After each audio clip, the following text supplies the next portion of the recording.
Assalamualaikum warahmatullahi wabarakatuh. Pemirsa Khilafanus yang dirahmati Allah, jumpa lagi dengan program Kabar Petang. Nah, hari ini kita akan membahas tema-tema terkini dengan narasumber yang kredibel tentu saja dari sudut pandang Islam. Inilah Kabar Petang selengkapnya.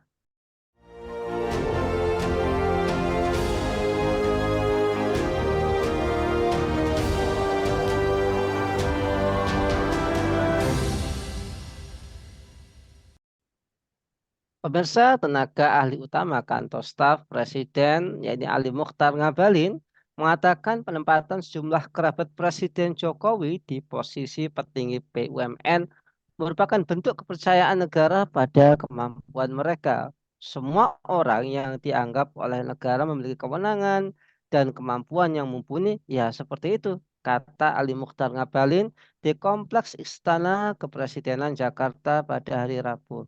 Pernyataan itu menjawab sejumlah kritik terhadap keponakan Presiden Jokowi, yakni Bagaskara Ikhlasullah Arif, yang ditunjuk untuk memegang jabatan sebagai manajer non-government relations di PT Pertamina Persero. Siapa saja kerabat dekat Presiden Jokowi yang diangkat menjadi petinggi di beberapa BUMN? Apakah ini bentuk ekspansi politik dinasti Jokowi? Apakah ini bisa merugikan perusahaan, karyawan, bahkan masyarakat secara keseluruhan? Untuk membahasnya, kami terhubung dengan analis senior Pusat Kajian dan Analisis Data, Bung Hanif Kristianto. Assalamualaikum, Bung Hanif. Waalaikumsalam warahmatullahi wabarakatuh, Mas Nanang. Gimana kabarnya, Bung? Alhamdulillah sehat, baik. Iya, ini ada kabar terbaru dari Al-Khli Mukhtar Ngabalin dan Presiden Joko Widodo. Nah, ini publik menyoroti ya penempatan beberapa kerabat dari Presiden Jokowi hingga tim ses Prabowo di posisi petinggi BUMN. Apakah ini merupakan bentuk kepercayaan negara pada kemampuan mereka? Dan kalau boleh tahu siapa saja mereka dan apakah fenomena ini merupakan hal yang kebetulan, Bung Hanif? Ya, baik, terima kasih Mas Nanang. Ya, karena ini bukan juga kun fayakun ya, atau sebuah fenomena kebetulan ya berkaitan dengan beberapa posisi petinggi yang ada di BUMN. Dan selama ini kita juga mencermati kalau BUMN ini seolah-olah menjadi lumbung ya untuk mendapatkan uang ya atau untuk mendapatkan sebuah kedudukan dengan cara yang cepat yakni bergabung dengan tim pemenangan ya salah satu paslon atau ya, sebagainya dan juga ini juga menjadi sebuah politik balas budi ya ya meskipun budi nggak pernah membalas nah gitu.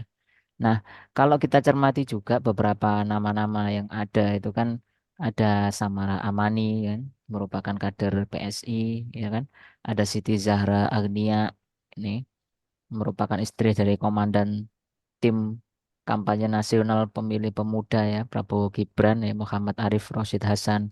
Ada juga Prabu Revolusi ya, ini jadi komisaris independen PT Kilang Kilang Pertamina ya. Ada juga Condro Kirono ya kan.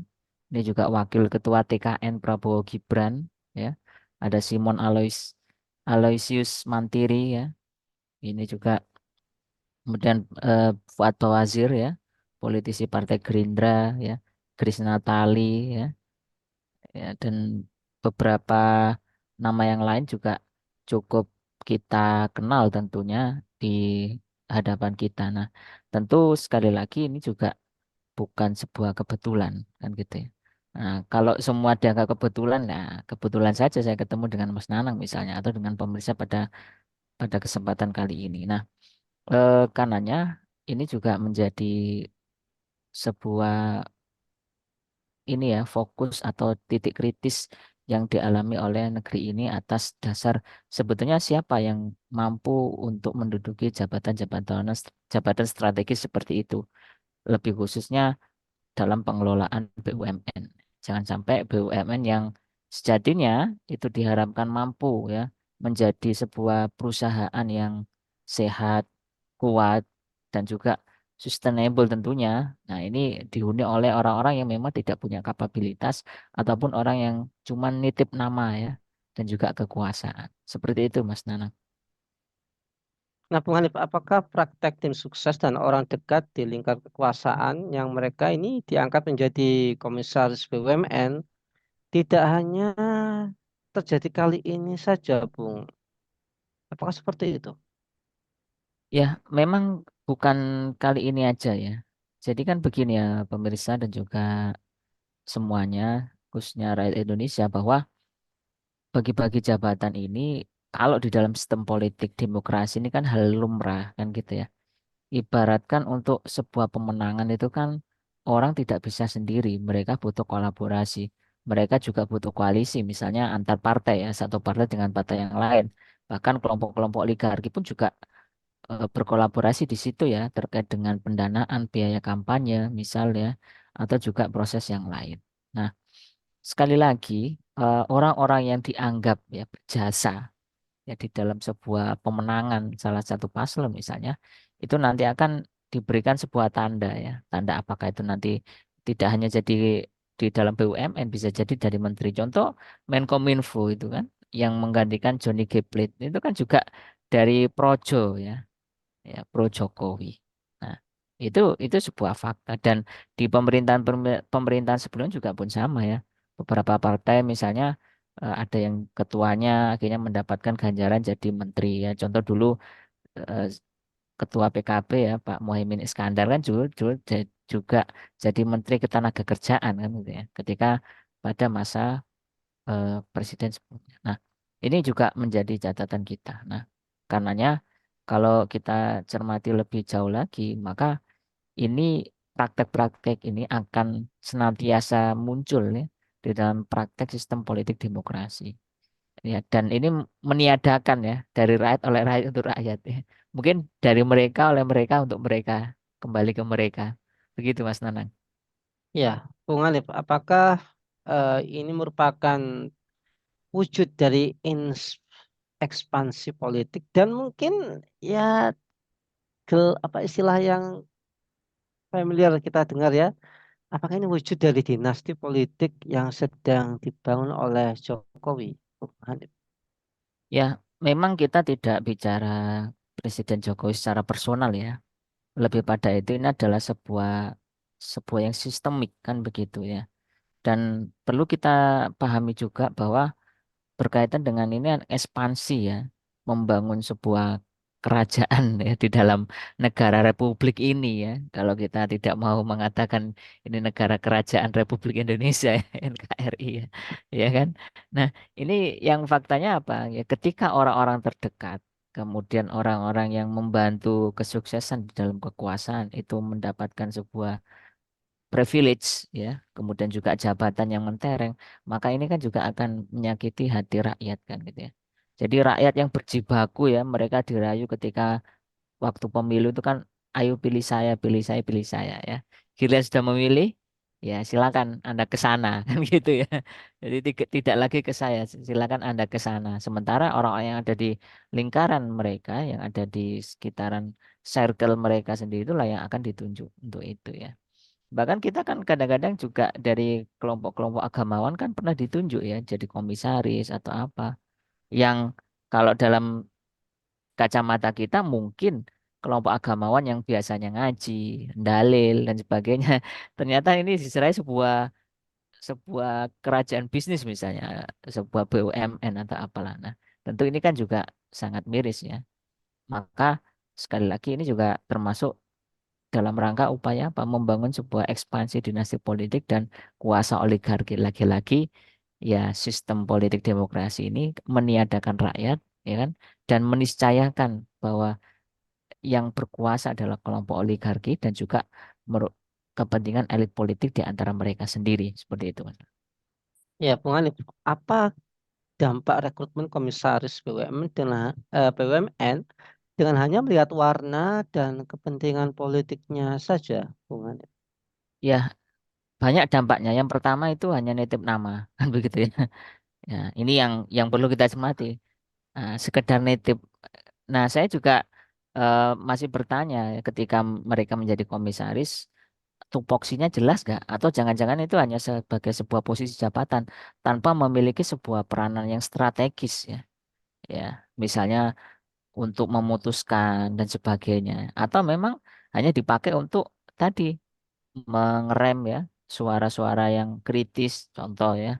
Kan beberapa kelompok, apalagi kemarin juga muncul pembagian tambang misal ya, itu salah satu contoh. Nah, karenanya kalau kita lihat juga selain hanya majang nama, ya kan, yang kedua juga kita juga meragukan ya kapabilitasnya ya.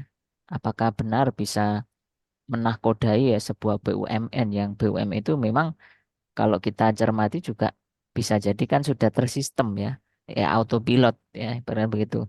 Tanpa ada, misalnya itu kan sudah bekerja, ya kan, Eh, apa karyawan-karyawan BUMN kan sudah bekerja ya, meskipun nggak dilihat komisarisnya, nggak dilihat direksinya ya atau direkturnya, karena sudah punya sistem masih. Nah, sayangnya kadang-kadang kita juga melihat ya, yang kita sayangkan apa BUMN ada yang merugi, gitu ya. Kayak dulu Pertamina sampai merugi kan begitu. Ini kan tanda tanya besar ya. Rakyat tidak pernah ngutang untuk membeli BBM ya, tapi kenapa merugi ya? Atau memang sengaja dibuat rugi ya? Beberapa juga kayak Garuda itu kan juga punya utang beberapa triliun. Nah, ini kondisi yang sangat kritis ya. Kalau melihat pengelolaan tata kelola BUMN ada di negeri ini. Nah, yang ketiga eh, dampak kalau kita lihat rekrutmen dari melihat warna dan kepentingan politik itu kan apa? Bahwa mereka ini sebetulnya tidak bekerja untuk rakyat ya. Tapi apa? Ujung-ujungnya apa? Dia ingin mendapat sebuah jabatan. Nanti kalau nggak dikasih jabatan dia berkoar-koar, ya kan? Eh, balik menyerang lagi yang dulu didukungnya.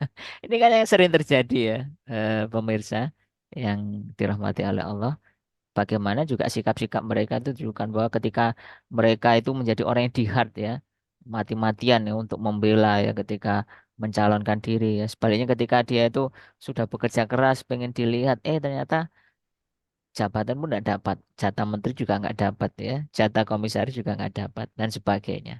Nah, alhasil apa? Ya kalau seperti ini modelnya ya kan, semua itu rekrutmen dari yang dikenal orang dalam tanpa melihat sebuah kapabilitas dan juga kapasitas, apakah dia itu betul-betul menjadi sebagai seorang leader ya, dalam artian leader yang mampu mengelola sebuah perusahaan besar misalnya, atau hanya untuk kepentingan yang lain. Nah, ini yang harus diwaspadai, Mas Nana. Ya, Bung Handif, apakah dengan bagi-bagi kekuasaan ya hanya melihat warna politik dan kepentingan politik ini akan bisa menyelamatkan BUMN atau justru akan menjerumuskan BUMN ini ke dalam jurang kehancuran? Bahasanya kok kehancuran ya? Gimana Bung Handif? Ya, makanya kita harus kembali lagi ke BUMN badan usaha milik negara ya. Bukan badan usaha milik nenek ya. Kan gitu ya. Ya seolah-olah ada yang ke tangan kekuasaan itu yang mudah saja menitipkan keluarga, menitipkan orang yang terdekatnya ya, gonta-ganti jabatan dan sebagainya. Dan rakyat pun melihat dengan jelas ya. Ya cetowelo-welo kan begitu ya. Oh, ternyata kalau saya mendukung si A, saya akan mendapatkan jabatan ini. Kan gitu ya. Oh, ternyata kalau saya mendukung si B, saya mendapatkan ini. Oh, saya kalau tidak mendukung si A dan si B, maka saya tidak dapat apa-apa misalnya. Nah, maka kepentingan seseorang ketika itu mendukung atau berada di circle lingkaran elit politik kekuasaan yang seperti itu ya, maka kita bisa pastikan ya, ya BUMN dalam tanda kutip apakah memang sengaja dibuat merugi ya, dan sengaja memang menjadi sapi perah ya kan, kemudian laporan keuangannya carut marut kemudian tidak ada keuntungan misalnya atau bahkan sampai gulung tikar misalnya, apakah memang sengaja dari itu sehingga nanti masuklah misal investor asing ya kan, atau masuklah swasta untuk mengelola objek-objek vital yang ada di negeri ini kan yang sangat berbahaya. Beberapa tempat juga sudah kan dijual misalnya bandara, jalan tol kan seperti itu kan. Nah, itu kan aset-aset negara gitu.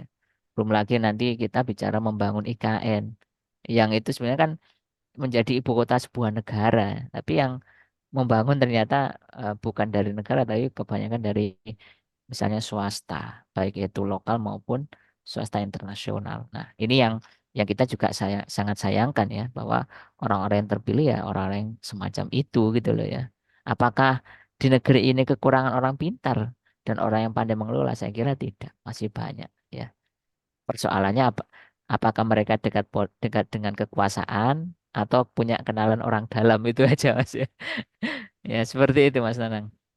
Ya, apakah dengan seperti ini BUMN itu nanti arahnya akan semakin radikal? Wah, luar biasa ini. Ada beberapa pihak yang mengatakan seperti ini. Ini ke depannya kalau dikelola ya kroni-kroninya itu akan semakin kapitalistik radikal, juga sekuler radikal, dan arahnya hampir semua BUMN nanti akan diserahkan ke swasta.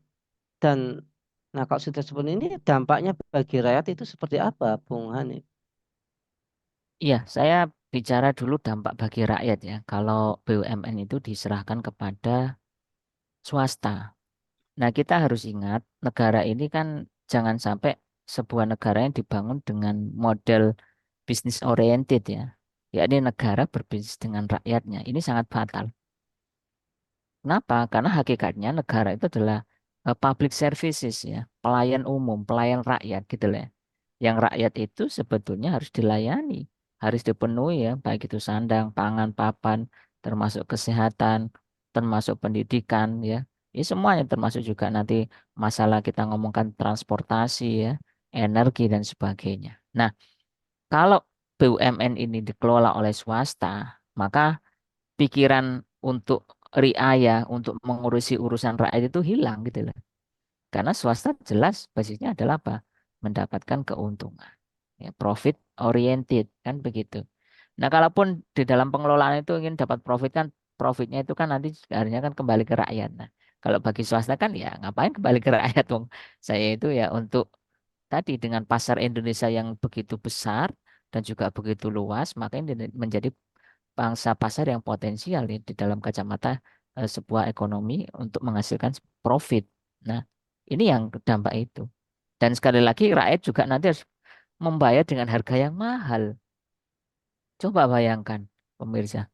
Misal ya, PDAM contoh ya, dikelola oleh swasta, ya kan? Lalu negara itu mengabaikan urusan itu, negara tidak ikut campur. Swasta nanti akan dengan mudahnya menaikkan harga, naik turun dan sebagainya. Wong rakyat itu kan saya butuh namanya kebutuhan pokok ya kayak air itu kan. Nah, sementara air kadang dengan harga yang mahal terus kalau nggak bisa membeli nanti airnya diputus. Terus kenapa kan nggak mandi ya, nggak bersuci ya, nggak minum dan sebagainya. Nah ini salah satu contoh aja, contoh yang kecil ya. Belum lagi nanti contoh yang lebih besar, misalnya urusan tambang ya, yang misalnya BUMN itu menjadi pengelola utama ya karena wakil dari negara gitu loh ya.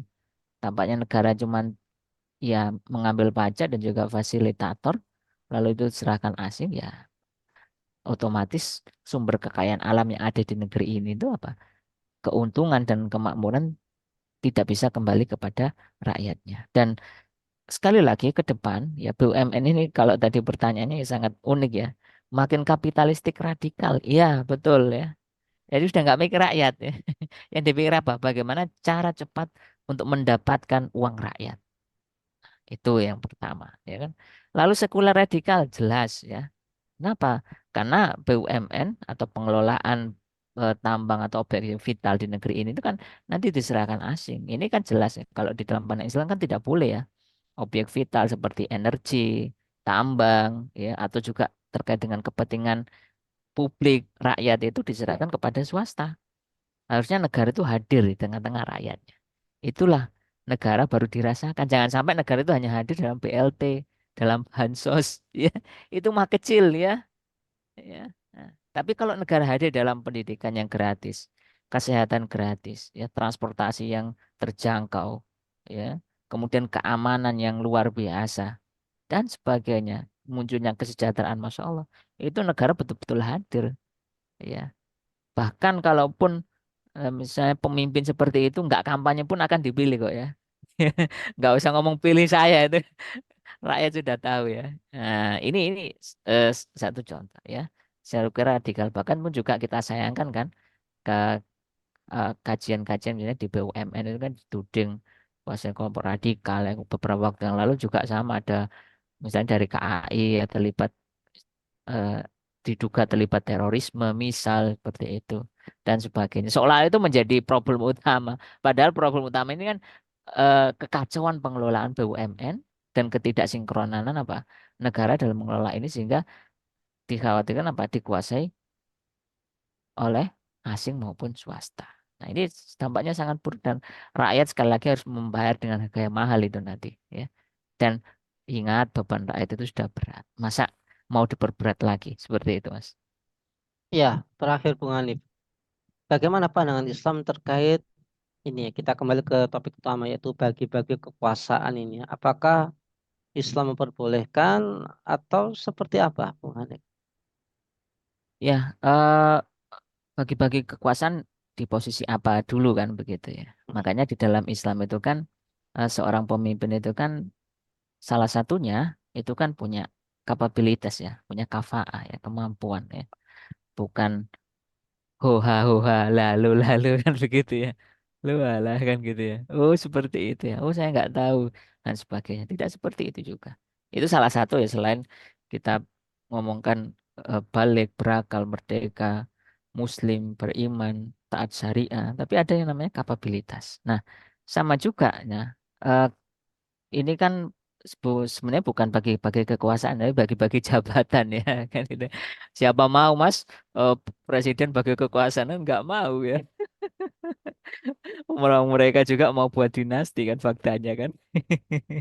Tapi kalau bagi-bagi jabatan itu sangat memungkinkan gitu. Nah, sebetulnya kalau yang ditunjuk itu memiliki kapabilitas dan juga kapasitas ya serta itu juga kadang-kadang ini kan kalau di dalam politik demokrasi itu kan antara tim ses dengan itu kan apa ya, beda-beda tipis gitu ya. Hmm. Ini nah, kecuali kalau betul-betul mampu loh ya. Oh, dia lulusan kampus ini pernah mengelola perusahaan ini lalu ditunjuk. Itu mungkin masih bisa menerima. Tapi gimana misalnya Mas Nanang ya, yang pendukung saat tim ses ternyata Mas Nanang ini biasanya pedagang kaki lima ya misalnya. Lalu tiba-tiba ditunjuk jadi, wah Mas Nanang jadi komisaris telekomunikasi Indonesia misalnya. Ini kan lu kok bisa gitu ya gimana jalan ceritanya kan gitu ya. Plotnya gimana ya plot twistnya seperti apa nah ini kan jadi pertanyaan besar kan begitu nah makanya di dalam Islam itu kan ya memilih orang yang punya kapabilitas dan sekali lagi eh, Islam tidak mengenal ya namanya bagi-bagi kekuasaan sekali lagi karena di dalam pandang Islam kekuasaan itu kan amanah bisa saja khizyun wa nadamun bisa menjadi kemuliaan atau kehinaan. Nah, ini harus hati-hati. Nah, kalau ternyata Mas Nanang tadi ada pedagang kaki lima diangkat jadi komisaris, ini kan apakah sebuah penghinaan atau kemuliaan kan gitu ya. Bisa-bisa modar nanti ya BUMN itu. Nah, ini jadi itu kekuasaan itu amanah dan pertanggungjawabannya tidak hanya kepada manusia tapi juga kepada Allah. Makanya siapapun ya pemimpin ya khususnya di negeri ini kan kalau dia Muslim maka ketaatan dia hanya kepada Allah dan Rasulnya dengan apa? Ya standarnya adalah standar syariah ya. Kalaupun memilih ya orang yang kafaah ya kan, bukan semata-mata politik balas budi ya. Ini sebagaimana dulu penjajah kan ada politik etis kan gitu ya. Jadi kamu membantu, kemudian saya beri jabatan dan sebagainya. Dan ini ketika mengadopsi sistem politik demokrasi maka itu ya nimbullah kerusakan demi kerusakan. Maka saran saya ya kembalilah kepada sebuah sistem dari Allah Subhanahu wa taala yang di situ memuat sistem politik, sistem ekonomi, kemudian juga sistem pengelolaan energi, pengelolaan negara, sistem tata sosial, pergaulan, pendidikan, hukum dan sebagainya. Dan siapapun pemimpin ya kalau mau mengambil Islam, insya Allah dia selamat. Sebagaimana Islam kan apa? Aslim taslam ya masuklah Islam maka kamu akan selamat nah seperti itu Mas Nan. Baik, terima kasih Bung Hanif atas pemaparannya. Semoga mencerahkan kita semua dan menghilangkan hal-hal yang meragukan ya. Dan semoga Bung Hanif sekeluarga senantiasa dalam perlindungan Allah Subhanahu wa taala. Baik pemirsa Khilafanus yang dirahmati oleh Allah, demikianlah bincang-bincang kita dengan Bung Hanif. Semoga kita semua mendapatkan hikmah dan ilmu yang manfaat di dalamnya. Jangan lupa lupa untuk subscribe, like, komen, dan share sebanyak-banyaknya. Semoga menjadi amal kebaikan kita di dunia maupun di akhirat nanti. Saya Nana Setiawan undur diri. Sampai jumpa di lain kesempatan dan wassalamualaikum warahmatullahi wabarakatuh.